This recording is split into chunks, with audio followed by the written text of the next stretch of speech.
Good evening. It's 8 o'clock in Yerushalayim. Time to begin our regular halacha shir. We're talking about the subject of fun, what the great rabbis have to say about having fun, and let's review quickly what it is we know from last time. Last time we were looking at the approach of Rav Issa Zalman Meltzer, the great Rosh Yeshiva originally from Europe, made his way to Yerushalayim, became the great Rosh Yeshiva here in Yerushalayim in Eitz Chaim. Let's see if I can get his opinion on the screen again. It's coming. Yeah, this is what we were looking at the very end of our previous shiur. He said, Yesh l'dakdek, one must be careful, one must be precise, because the Rambam wrote that there's a din miyuchad b'melech, a special law pertaining to the king. The king is the person who kol yemei chayav, throughout his entire life, is required to carry a Sefer Torah with him, because he must devote himself full-time to spiritual matters. He's the king, the spiritual leader of the people, and therefore the king is not allowed to have any spare time devoted to going to the movies, playing chess, attending a performance of Shakespeare or a violin concerto or anything else. The king must be fully devoted to the spiritual needs of his people, and therefore the king has to study Torah and engage in mitzvahs at every possible moment of the day. This we saw last time. This was the opinion of Rav Issa Zalman. Well, it's not his opinion. That's what the post can say. I mean, that's what it says in the Mishnah. That's what it says in the Gemara. That's what the Rambam says. The king has that obligation. And Rav Issa Zalman Meltzer concluded, Ze eino b'melech. That's a special law pertaining to the king. Aval hediet, an ordinary citizen, anyone aside from the king, mutar lo lehit aneg, is allowed to enjoy himself or herself. Everyone is allowed to enjoy himself or herself except for the king. The king is not allowed to take any time out from his burdensome duties just to have fun, just to enjoy himself. Even though an ordinary person just taking time out to enjoy himself means that he or she is refraining from Torah and mitzvahs for a moment, he or she is refraining from Torah and mitzvahs during the period that you attend the concert or the play, or you play chess or you read a novel or whatever it is. Still, aside from the king, ordinary people are allowed to do that.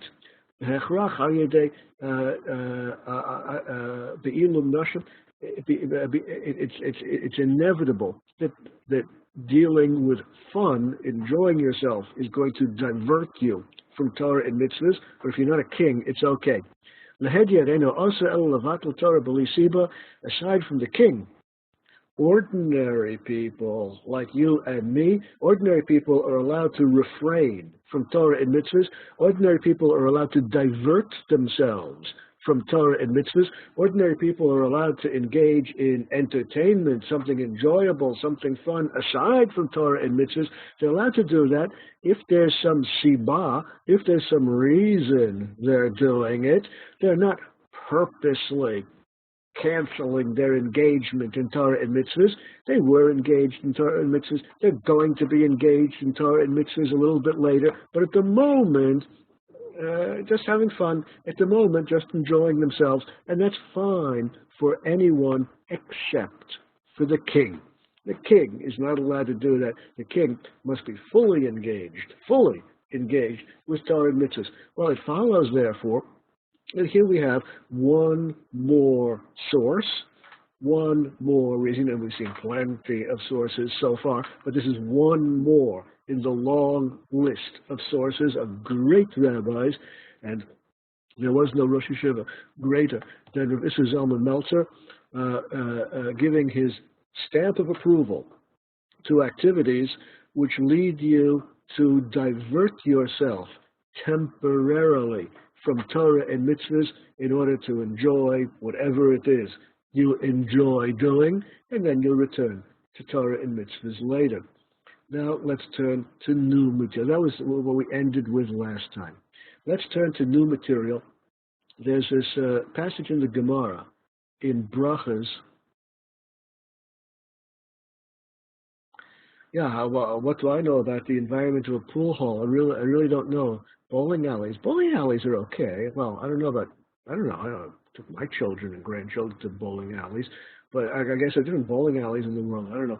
But of course, if we're talking about going to a place where there is some specific prohibition about going there, then there's going to be trouble. But let's save that discussion. I hope we're going to get to it today. If we don't get to it today, we're surely going to get to it next week. Let's save this discussion of bowling alleys and pool halls.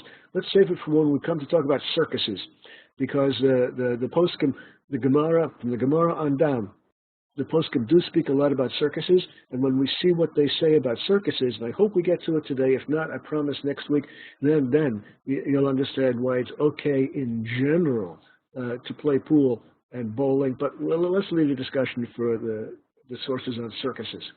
Here's the Gemara in Brachas, which is a pivotal Gemara. Even though the Gemara is so short, it's only a few words. It turns out that this short passage in the Gemara has vast implications. Rav Kahana, one of the great rabbis of the Gemara, well, that's lahavdil, like saying one of the great plays of Shakespeare, like they were all great. Of course, all the rabbis of the Gemara were great, but he was one of the greater of the greats. Rav Kahana in the Gemara, Al, entered. Al is just the Aramaic word for entered. Gana tute puria de Rav. Rav Kahana entered into the house of Rav. He snuck in. Rav Kahana snuck into the house of Rav, his teacher, Rav, the great Rav of the Gemara. Rav Kahana snuck into his teacher's house, his Rebbe's house, hid himself under his Rebbe's bed. Okay? Like this is the sort of stuff that a movie could be made out of. The Talmud sneaks into the Rebbe's house and hides himself under the Rebbe's bed. That's what happened. Sham'eh, the Talmud, Rav Kahana, heard his teacher, heard Rav, Teshach, who was having a conversation, V'sichek, and was playing around, V'asat sorchav, and did his thing.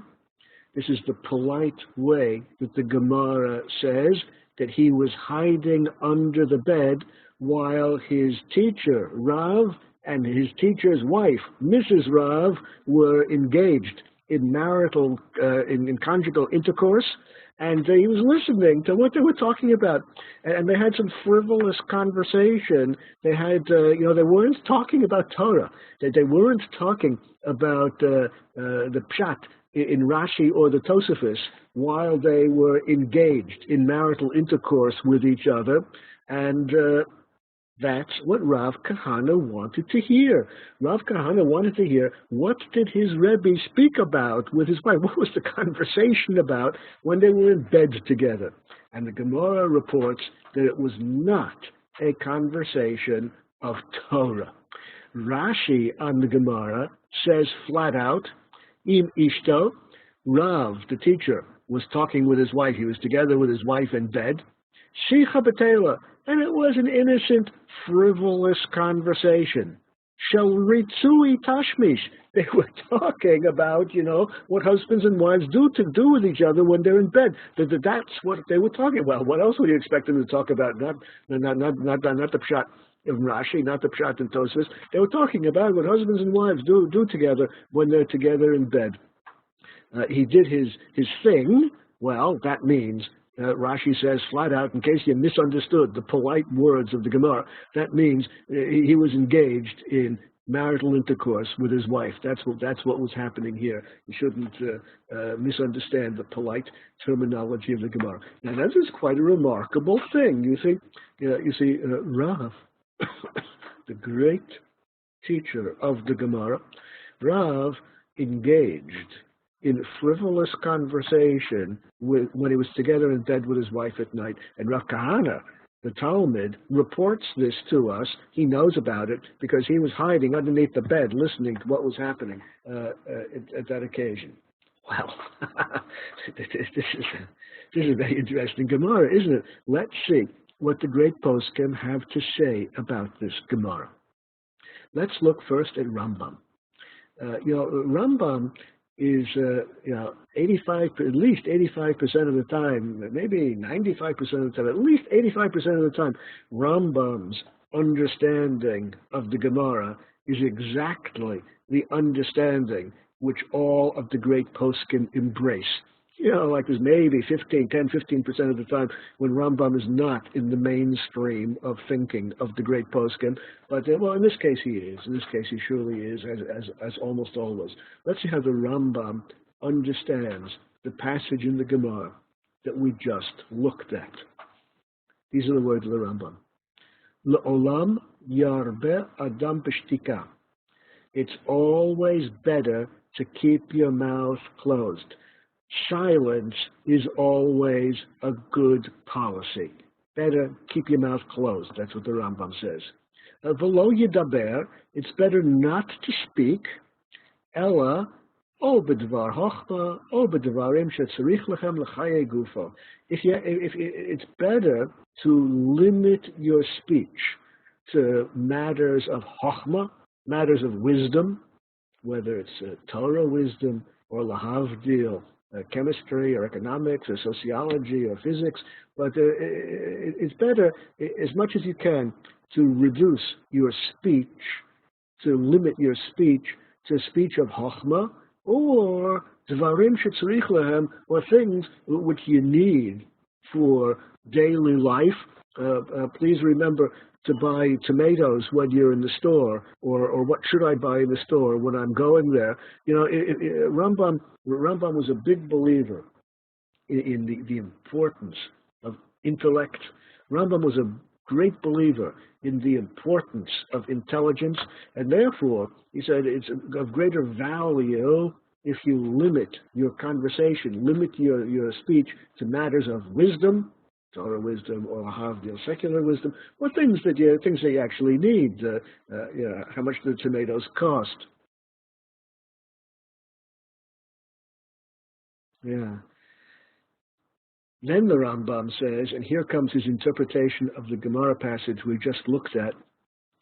Amru al Rav, they said about Rav, in the Gemara we just looked at, they said about Rav, Talmid, Rabbeinu HaKodesh, who was himself a disciple of Rabbeinu HaKodesh, the creator of the Mishnah, Shelo sach sicha b'teila kol yamav.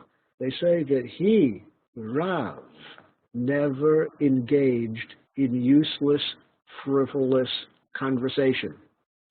Zohi sichas rov b'nei adam. Most people do engage in frivolous, unimportant conversation. Well, you see, according to Rambam, that speech, the words that came out of Rav's mouth when he was together with his wife in bed, that was not stam, that was not frivolous, useless talk. That was speech connected to Torah and mitzvahs, because, after all, one of the mitzvot of marriage is providing sexual fulfillment for the spouse. Since that's one of the mitzvahs, one of the Torah mitzvahs of marriage, what Rav spoke about was not a diversion from Torah and mitzvahs at all. It was part of his fulfillment of the mitzvah, one of the elements of the mitzvah of marriage. Kol Chayav, through his whole life, Rav, never had any frivolous conversation. And what the Talmud overheard under the bed, that was part of the fulfillment of the mitzvah of marriage, one of the mitzvahs which pertains between the spouses in every marriage. Well, that was Rav. And if the question is, if we ask the question, is there some merit? Is it commendable? Is it praiseworthy to refrain entirely from frivolous speech, frivolous conversation? Is it stupid? Is it foolish? Is it crazy to refrain from frivolous speech? The answer, according to the Rambam, is no. There's something to it. There's some value. There is some value in people who live on a very high spiritual plane. There is some value in these people, like Rav, not all the other rabbis in the Gemara, but Rav was on such a high spiritual level, unlike the other rabbis in the Gemara, that he never engaged in frivolous conversation. And that's something good for someone who can accomplish that. That's not something to sneer at. That's not something to mock. That's not something to make fun of. That's something definitely praiseworthy. But that's only for of all the rabbis of the Gemara. And they were the greats. They were the Torah greats of all times. Of all the rabbis of the Gemara, one of them achieved that level. For ordinary people like you and me, well, I, of course, am spiritually perfect. Of course, none of this has anything to do with me. I'm just beyond perfection in anything of a spiritual nature. But for ordinary people, in the words of the Rambam, Rov kol adam, most people, aside from the exceptions like Rav, there's surely no objection to engaging in frivolous conversation. If that's what you enjoy, fine, as long as you're not the king. The king is not allowed to engage in frivolous conversation, but as long as you're not the king, and as long as you are in general engaged in Torah and mitzvahs, and before and after you're going to be engaged in Torah and mitzvahs, then the frivolous speech in the middle is perfectly acceptable. Well, similarly, other frivolous activities that you might wish to engage in just because they're fun, just because you enjoy them, all fall into the same category. Now, of course, one can always strive for perfection. The question of whether one can pray for perfection is an interesting question. The rabbis have a lot to say about praying for perfection. It's surely correct to ask God's help. It's surely correct to ask God's help for my own perfection. To ask God to help me to do tshuva, to help me to perfect myself. That's surely correct. And that's one of the ikarim, one of the foundations of prayer, and there's no doubt about that. What is, however, highly controversial is whether or not it makes any sense to pray for someone else to be spiritually perfect. Does it make any sense to pray for someone else to repent? Does it make any sense to pray for someone else to do tshuva? After all, spiritual perfection is something which I must choose to do. You must make the decision for yourself. This is not something you can decide for someone else, and therefore, just as I cannot decide for you that you shall endeavor to rise in the ladder of spiritual perfection, that's something you have to decide to do. That's something you have to motivate yourself to do. Similarly, I can't ask God to help you do it because it's something you have to do yourself. And therefore, praying for oneself to achieve a better life, that's great. That's largely what prayer is about, as Reb Shimshon Raphael Hirsch, the great leader of the 19th century, pointed out. And in this particular point, Rav Kook agreed with him entirely. Prayer, in the words of the Gemara, prayer is avodah shebalev. Let's get that on chat. No. The Gemara calls prayer avodah Shebelev. Kol Yisrael Arevim Zeh B'Zeh. That's true. That has to do with physically helping people, not with praying that they do tshuva. Of course, I can pray that someone be healed. I can pray that someone find livelihood. I can pray that someone find a shidduch, find a mate. I can pray for all kinds of things. Are of course correct, but to pray that he repent, to pray that she improves herself spiritually, that's something which only he or she can do, and no one can help you. The Gemara says that prayer is avodah shebelev. I have it typed correctly on chat for you.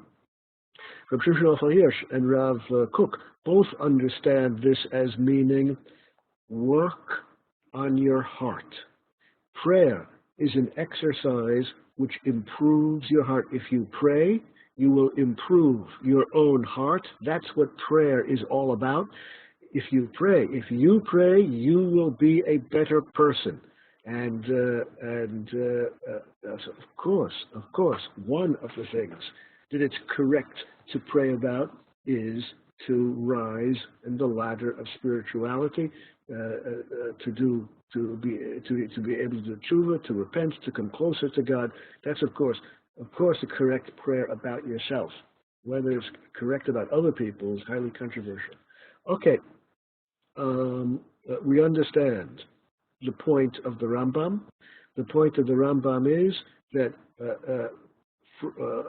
speech between husband and wife when they are together in bed is not in the category of frivolous speech, because that's part of the mitzvah, part of the marital obligations between spouses. Aside from that, other speech which truly is frivolous, people just enjoy having a conversation with friends, people just enjoy having a conversation with neighbors or relatives or whatever, if it's just an enjoyable conversation, as long as you're not the king, it's okay. Let's go one step further. Yeah, sure. As I pointed out, this business about praying for others is controversial. There are those who hold that you can pray only for your own spiritual perfection, not for others. This is a controversial matter. Praying for others' salvation, whether it be in health, parnasa, or any other matters, of course, correct. So let's look. We should have once a series of shiurim about prayer. Let's look at the words of the Meiri. We have seen the Meiri a number of times. The Meiri was one of the great Rishonim who's particularly important because he succeeded in summarizing, he succeeded in bringing together the opinions of most of the great medieval authorities. Let's see what he says on our issue. La'olam yizaher adam shelo liya biyoshvei pranot. One should always be careful not to sit in the corners. That's where the frivolous people sit while they're playing checkers or whatever it is they're doing to engage themselves in frivolous activities. You shouldn't sit among them. One should always be careful not to speak about useless, purposeless things. One should speak only about things that are important to speak about. Amru, they said in the Gemara, anyone who engages in profane speech, I don't mean using bad words, anyone who engages in speech which is not of a religious nature, not of a spiritual nature, profane in the sense of not religious, anyone who engages in profane speech, not religious speech, discussing the stock market or the weather or anything else, that person is guilty of violating a mitzvah of the Torah. It says in the Torah, v'dibarta bam. In Kriya Shema, it says, v'dibarta bam, you have to speak of them, you have to speak of the words of Torah, and anyone who instead of speaking about the words of Torah, instead speaks with his friend or his neighbor about the weather or about the stock market or about some frivolous, any non-Torah topic, is guilty of violating the commandment of the Torah, because what you should be speaking about at the moment is Torah, and you're not. You're engaged in frivolous conversation about the weather, or substitute any other frivolous activity you wish. You're reading a spy thriller, or you're playing a game of checkers. During those moments in time, you're neglecting the commandment of the Torah to study Torah, to be engaged in Torah. The commandment of the Torah is to study Torah and not to be engaged in useless, frivolous activities. Now it's quite clear, is it not, that the Meiri is taking a very strict position at variance with everything we've seen up till this point. Because everything we've seen up till this point, if not encouraging us, the sources we've seen surely do not encourage us to engage in frivolous activities, reading the latest thriller or playing checkers. Is checkers just something that, is that an example which reveals my generation? A substitute for checkers, whatever the video game is that people are playing nowadays. Up until this point, surely no one has encouraged us to engage in frivolous activity, but it was okay. It's okay as long as you're not the king, and as long as you are indeed engaged in Torah. During other times of the day, the Meiri says, no. Every moment that you lose from engagement in Torah is a violation of the commandment which says you must be engaged in Torah, and therefore no good. All frivolous activity is simply prohibited according to the Meiri. Now, there's a very strict opinion, and he holds this is not some rabbinic advice. This is the commandment of the Torah itself, as we see in a verse in Kriya Shema. The Dibarta Bam is a verse that we say every day in Kriya Shema, at least twice a day in Kriya Shema. And this is not just some rabbinic advice. This is the commandment of the Torah according to the Meiri. Now let's see if we can understand how other poskim, after all, the vast majority of the poskim clearly are not agreeing with this. The vast majority of poskim have clearly given their approval to some frivolous activity. Well, what are the vast majority of poskim going to say when they're confronted with what seems to be a simple, straightforward proof by the Meiri that all frivolous activity is guilty, any frivolous activity makes you guilty of violating the Torah commandment that you should always be engaged in Torah? Well, let's see what they say. The Or Sameach, Rav Meir Simcha HaKohen, the great Rav of Dvinsk, before World War I. Dvinsk was a major Jewish center. I guess the town is still there, but probably not many Jews left there. But before the Holocaust, Dvinsk was a major East European center. The Or Sameach was the Rav there. He begins by quoting the Gemara upon which the Meiri in the previous screen is based. Here's the Gemara. The Gemara says, Hasach sichat chulin, anyone who engages in frivolous conversation, chulin, as opposed to kodesh. Anyone who engages in any conversation which is not kodesh, not spiritual in nature, over ba'aseh, is guilty of violating the commandment of the Torah, as it says in the Torah, v'dibarta bam. This is the Talmudic passage upon which the Meiri in the previous screen is based. And it seems like a definitive argument. I mean, it's such a simple, straightforward argument leading directly to the conclusion that any activity, engagement in any activity which is not Kodesh, engagement in any activity which is not spiritual, is simply prohibited. That would seem to be simple, straightforward conclusion from the Gemara and fairly definitively proven. Here's what the Or Sameach says about this. Hine, behold, nireh, it seems, the Rava Azil in Kriya Shema D'Rabbanan, umuki v'dibarta bam l'divrei Torah.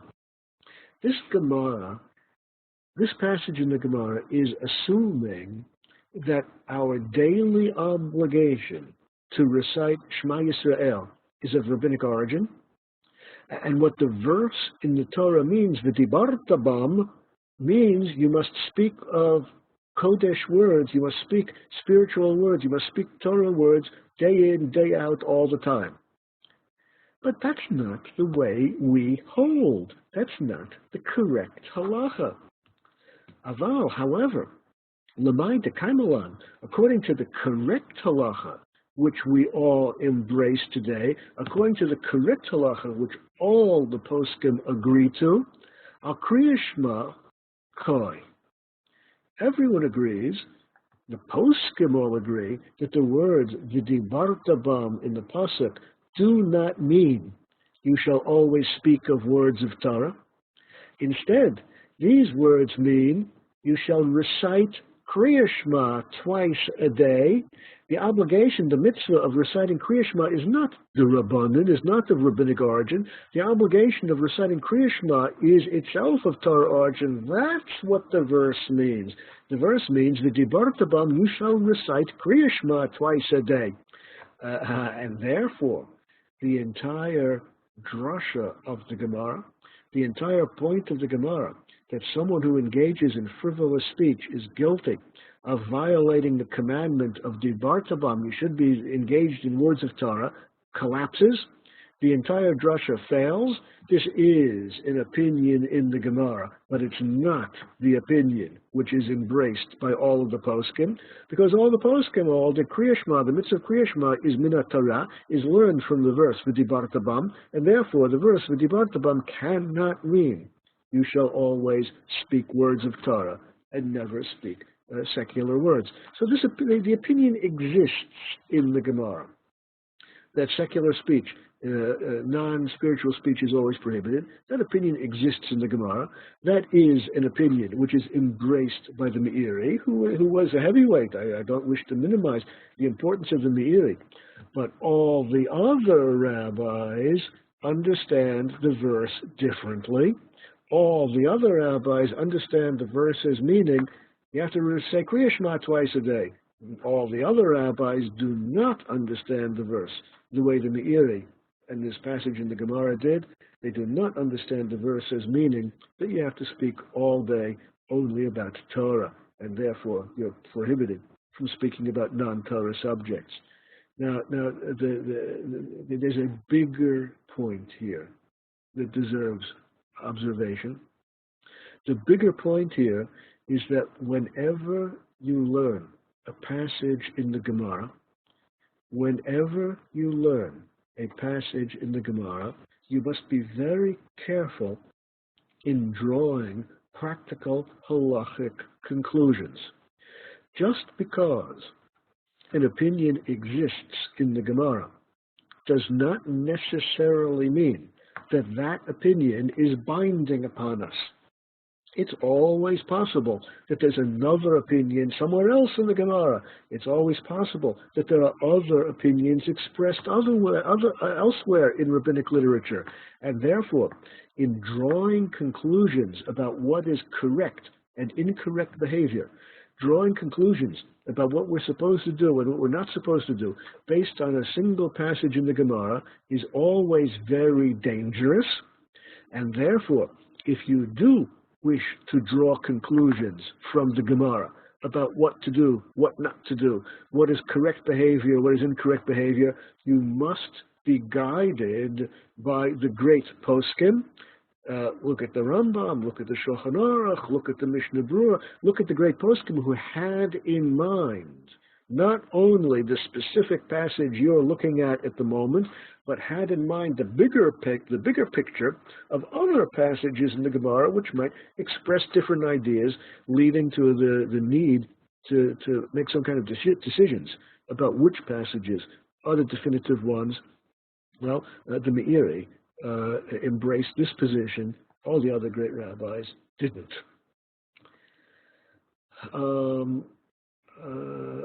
I want to get into the question of circuses, And that's going to help us have an approach to everything from playing pool to bowling and everything else, every other kind of game, whether it be the opera or Shakespeare or just going to the movies. Let's see the words of the Mishnah Berurah. The actual source is on the previous screen, but these are the words of the Mishnah Berurah. It says in the Shulchan Aruch, Shulchan Aruch is just quoting the Gemara. The Gemara is just quoting the book of Psalms, in the beginning of the book of Psalms, that you should not sit in Moshav Leitzin, you should not sit in the congregation of scoffers, you should not sit together with the frivolous people who waste their time in non-spiritual activities. Now, what does that mean for us? Here are the words of the Mishnah Berurah. Kol shekain, all the more so is it prohibited if you're not allowed to associate with frivolous people, all the more so is it prohibited haholech leteatraot v'kirkasaot. All the more so is it prohibited to go to the theater or to circuses. Now, this passage in the Mishnah Berurah saying that it is flat out prohibited to go to the theater and go to circuses is a passage which I frequently hear quoted. As you know, I live in a holy neighborhood which is wall-to-wall Haredim. I frequently hear the words of the Mishnah Berurah quoted as being a simple, flat-out prohibition. You're not allowed to go to the theater. Well, there's Shakespeare down the tubes, and if Shakespeare is down the tubes because you're not allowed to go to the theater, well, there's no conceptual difference between that and a movie, is there? All the movies are equally prohibited, and circuses as well. Israel, where I live, has no permanent circus. There is no permanent circus. It's a small country, Israel, but there are circuses which travel around the world and frequently make stops in Israel. And one sees the advertisements, such and such an Italian circus is going to be passing through town, such and such a circus is going to be visiting on certain days, and you can buy tickets and take the children. Well, in my neighborhood, this passage is frequently quoted as a flat-out prohibition to attend the circus. That's what the Mishnah Berurah says. Just as he says, you're not allowed to attend the theater. These are prohibited, frivolous activities. And now the Mishnah Berurah, of course, did not invent this idea. Well, as with everything else in the Mishnah Berurah, the ideas are based on earlier sources, and this particular idea is based on a clear passage in the Gemara, in Tractate of Avodah Zarah, Daf Yud Ches, where the Gemara mentions flat out theaters and circuses as being prohibited. Now, anyone who knows anything about language, about the history, the development and evolution of language, everyone knows that words change their meaning in the course of time. Anyone who has read Shakespearean English knows that the words don't always have the same meaning in Shakespearean English as they do in modern English. This is true of anyone. It doesn't matter what country you come from. If you come from the United States and read the founding documents of the United States, the Declaration of Independence, or whatever country you come from, if you read the old documents from your country from hundreds of years ago, everyone knows that the meaning of certain words has changed. That's the nature of language, that words change. Indeed, the rabbis were keenly aware of this because they often tell us, Lashon Mikra Lahud, Lashon Chachamim Lahud. The rabbis were keenly aware of this because they always tell us Lashon Mikra Lahud, here you have it spelled correctly on chat. The meaning of certain words in Mikra, in biblical Hebrew, is not necessarily the same as the meaning of the same word in Lashon Chachamim in the Mishnah and Gemara in the course of time. The meaning of words sometimes changes, and one has to be aware of that. If you're dealing with historical texts, you have to be aware of the fact that the language has changed in the course of time. And a mistake, an anachronism, a mistake would be to take the modern meaning of a word and try to plug it in to an older text where that meaning doesn't belong. This is particularly a problem with modern Israeli Hebrew.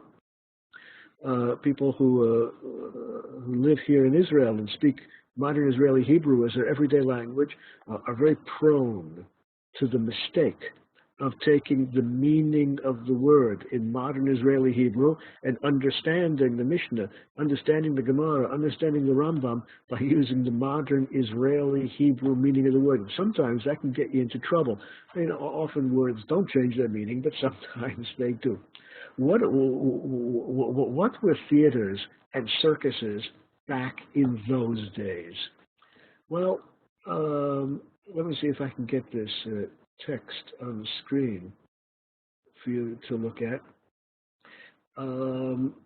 The circuses and the theaters back in those days were not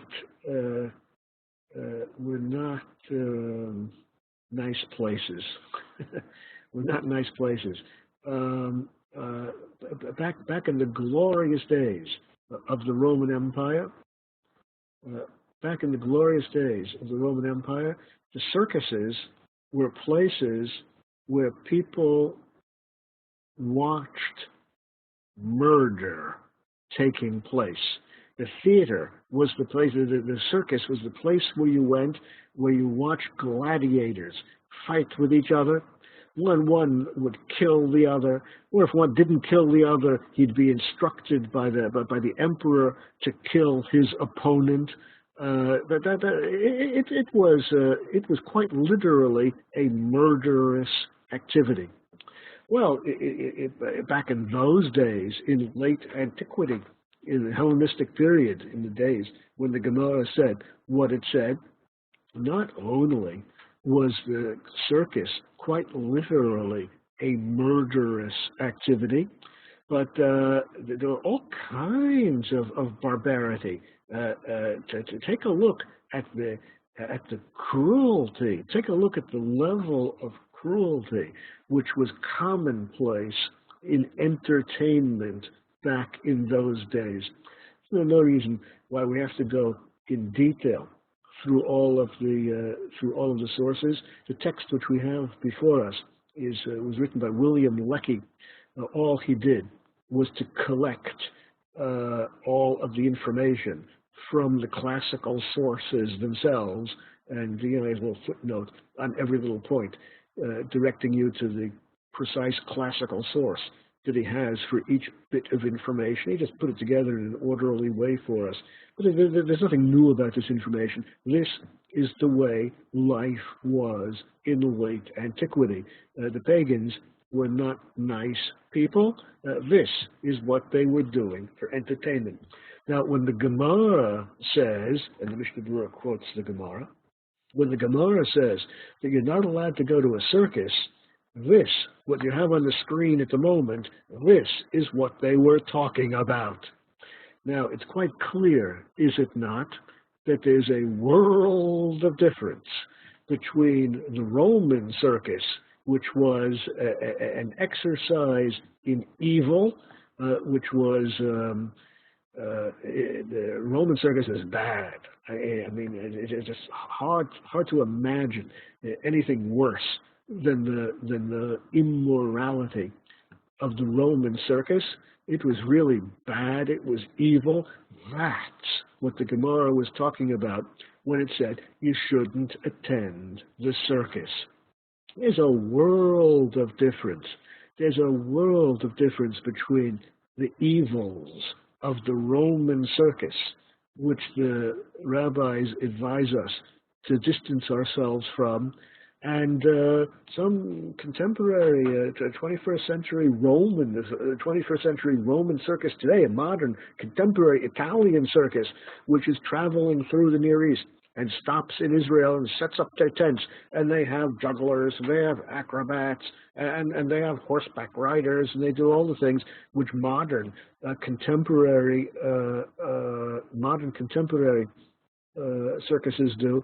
That's not what they were talking about in the Gemara. They were talking about going to the circus to witness, to be entertained by murder and a vast number of cruel indignities, which you can read about yourself on the screen. It follows, therefore, that the prohibition of circuses and so forth in the Mishnah Berurah does not have application in the contemporary Western circuses that we know today. No application there at all, and therefore no particular reason to prohibit the modern circus. Now, of course, there is some concern. Of course, there is some concern that there might be some immodesty in the circus performances. There might be some immodesty. There might be ladies who are not dressed according to our standards. That might well be true. Here in Israel, when European circuses are traveling through the Near East, Israel is not the only country in the Near East which has standards of dress a little bit different from European standards, and therefore, when European circuses come traveling through Israel, and the next stop is going to be Jordan, and then they'll make it to Saudi Arabia, and so forth and so on. When European circuses travel through the Near East, the ladies are all dressed in a way that we would consider correct and proper, in a way that's modest according to our standards, and therefore, as far as those particular circuses are concerned, there wouldn't be a problem of immodesty in dress. But of course, that could be a very real problem in circuses in Europe, North America, other places in the Western world today. That might or might not be a problem in specific cases. Yes, indeed. The Mishnah Berurah was written just over 100 years ago, published just over 100 years ago, but what he is prohibiting is attending a circus. In the words of the Gemara, a circus means what you have on the screen at the moment before you, which has no particular connection, except it happens to be the same word. Aside from being the same word, has no particular connection with the jugglers, the tightrope walkers, and the trapeze artists of contemporary circuses. Let's go back to our text here, which now I have to widen to fit the screen again. There we go. Okay. If the circus is a murderous, cruel event, as in Roman times, don't go. God, I hope I hope that you don't need the Mishnah Berurah to tell you about that. Then he goes on and says as follows. These are still the words of the Mishnah Berurah.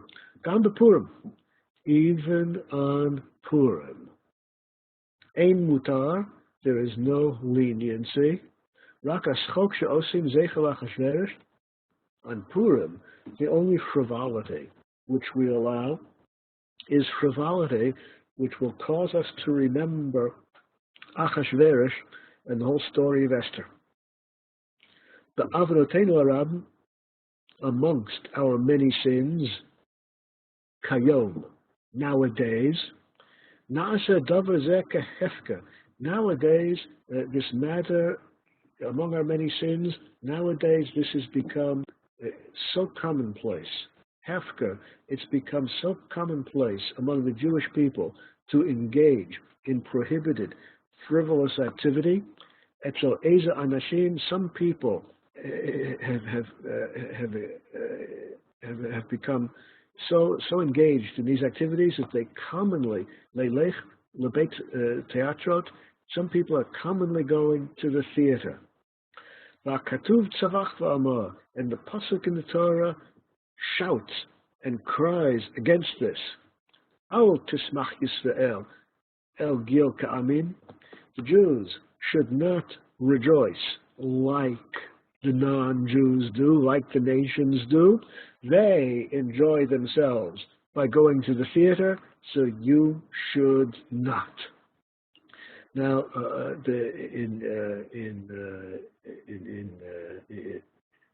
I don't know what was going on in the theaters in the small villages in Eastern. I don't know if they had theaters in the small villages in Eastern Europe, but let's see if we can have an approach to understanding how this might apply to the contemporary theater, to contemporary drama.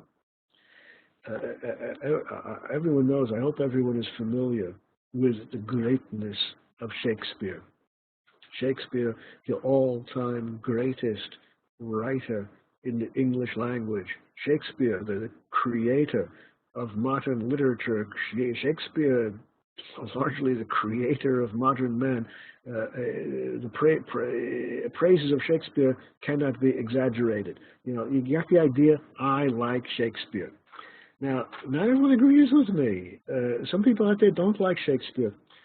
Among the people who do not like Shakespeare was none other than the great Voltaire. Voltaire, 18th century France. Voltaire was a great thinker. Voltaire was great. You know, I don't know if you read newspapers or if you know what's going on in the world out there nowadays, but nowadays there's a movement in America.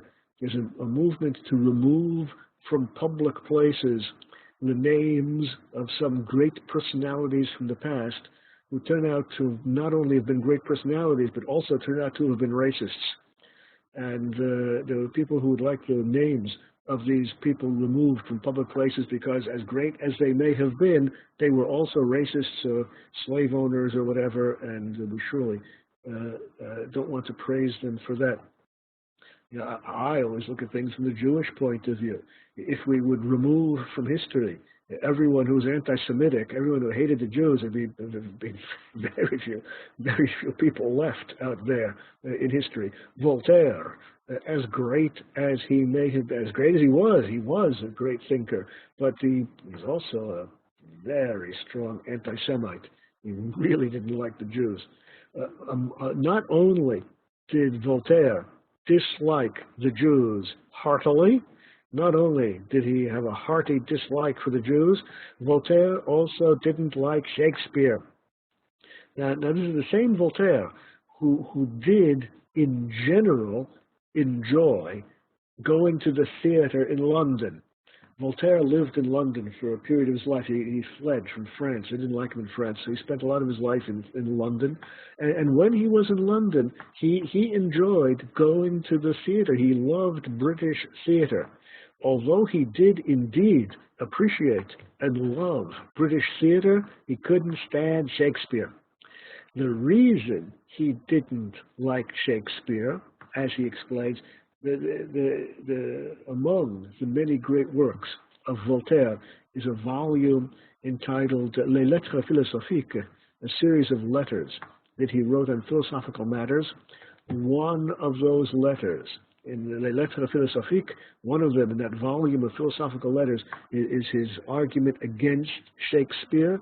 The reason he didn't like Shakespeare is Shakespeare, according to him, is just a string of one violent event after another, gratuitous violence, unnecessary killing, unnecessary maiming, unnecessary violence, one play after another, and Voltaire didn't like that.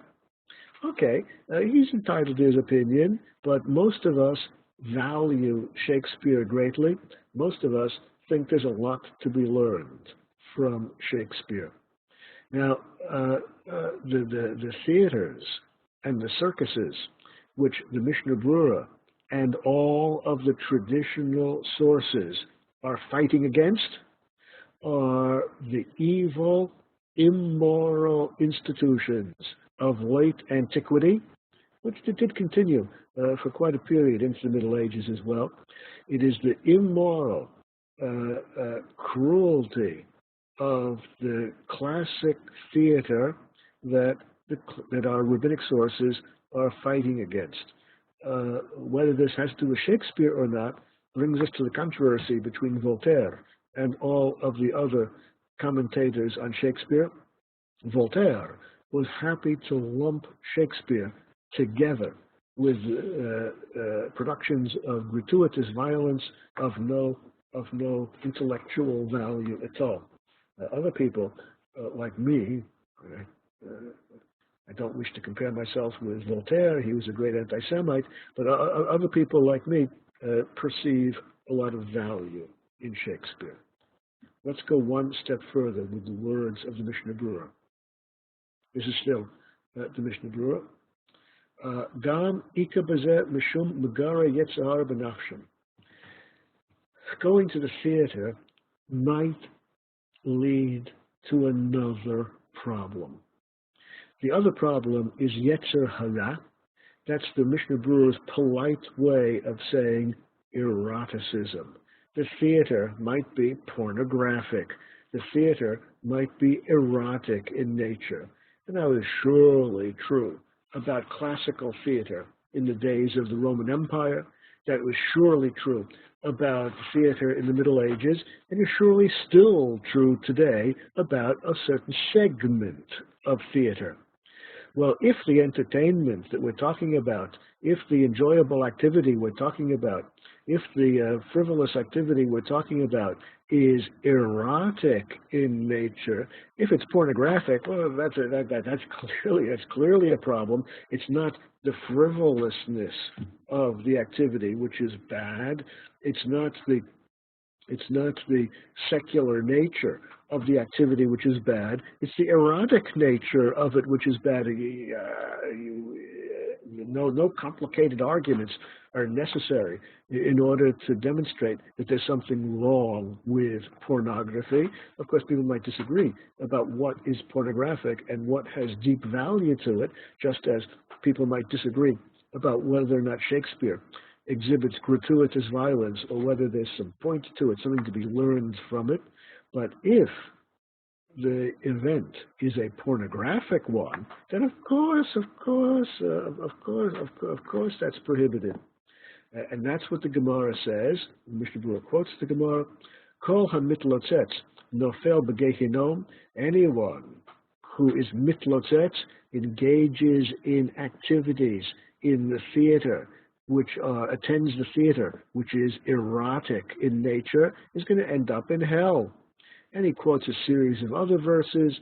Zayd Yahir, Let's Shmo, Osa Be'evra Zodon, anyone who attends the pornographic theater is going to end up in trouble. Ein Evra Ela Gehinom, this means you're going to end up in hell. And he quotes one verse after another, one source after another, emphasizing the same point. Well, I hope that there's no need for us here in this context to emphasize the problematic nature of something which is pornographic. Of course it's bad, of course it's wrong.